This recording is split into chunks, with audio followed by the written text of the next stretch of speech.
రామయ్య కృష్ణయ్య ఇద్దరు మంచి మిత్రులు. ఒకరోజు ఇద్దరూ కలిసి తమ పొలాలు చూసుకోవడానికి వెళ్ళాలని నిశ్చయించుకుంటారు. రాత్రి వర్షం పడిన కారణంగా కంకులు ఏమైనా పాడయ్యాయేమోనని చూద్దామని రామయ్య అంటాడు. సరే వెళ్దాం అని పొలానికి బయలుదేరతారు. రామయ్య కృష్ణయ్య ఇద్దరూ వారి పొలాలు చేరుకుంటారు.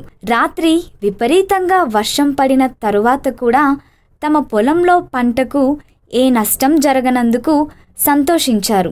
సరే ఇంటికి వెళ్దామని బయలుదేరుతుండగా కృష్ణయ్య తన పక్క పొలంలో ఉన్న సోమయ్య పొలం గట్టు మీద ఒక కుందేలు వెళ్ళటం చూస్తాడు. ఆ కుందేలును పట్టుకోవాలని ఆతృతతో సోమయ్య పొలాన్ని తొక్కుకుంటూ వెళ్తాడు. ఇది చూసిన రామయ్య కృష్ణయ్యను గట్టిగా మందలించాడు.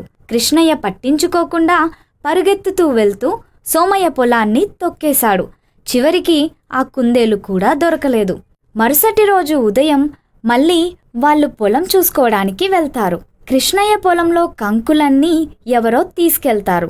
ఏమైంది అని పక్క పొలం వారిని విచారించగా రాత్రి దొంగలు వచ్చి పంటనంతా దోచుకెళ్లారు అని తెలుస్తుంది. కృష్ణయ్యకు అప్పుడు అర్థమవుతుంది, మనం ఒకరికి చెడు చేయాలని చూస్తే మనకు అదే జరుగుతుంది. మంచి చేస్తే మంచి తిరిగి వస్తుంది.